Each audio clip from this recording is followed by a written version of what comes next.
Le paludisme en Afrique, c'est d'abord une histoire de gros sous, c'est ça que raconte votre film? Oui, en fait, c'est peut-être aller un peu vite en besogne de dire ça. Disons qu'on a l'impression qu'on pourrait faire plus, notamment si on faisait confiance aux Africains eux-mêmes, parce que ce sont quand même leurs enfants qui meurent. Ils ont trouvé dans l'artémisia une plante, un moyen de soigner bon marché les populations.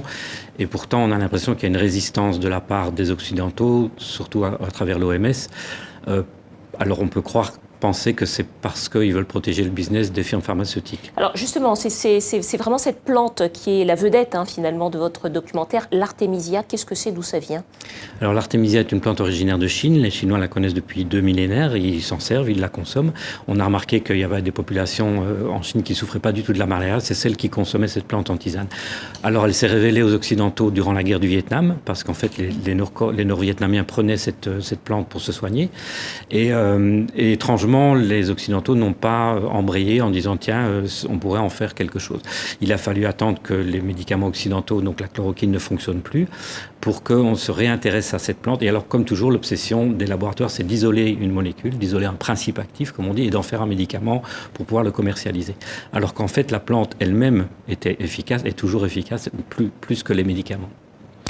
Et même la recherche sur cette plante, c'est ce que vous montrez dans ce documentaire, finalement est freinée. Apparemment, on va écouter le témoignage d'un chercheur congolais. Il réalisait une thèse. C'est un chercheur de la RDC. Il réalisait une thèse en France. On écoute comment les résultats de ces études ont été perçus.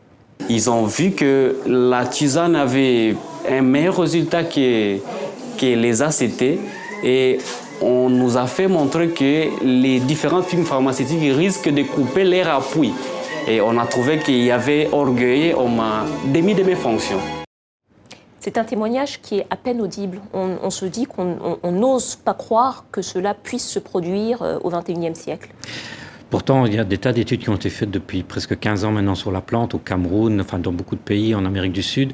Elles concordent toutes à dire que cette plante fonctionne très bien contre le paludisme, et pourtant l'OMS continue à faire la sourde oreille au nom du principe de précaution. Alors je peux tout à fait comprendre, parce qu'on ne peut pas faire courir de risques tant qu'on n'a pas toutes les preuves que cette plante fonctionne. Mais pendant ce temps-là, il y a des millions de personnes qui continuent de mourir. Donc je pense qu'à un moment, le principe de précaution, il faut pouvoir s'en débarrasser, entre guillemets, au profit des populations. Donc c'est un enjeu. Je dirais qu'il y a une lutte entre l'humanitaire et le commercial derrière ce film.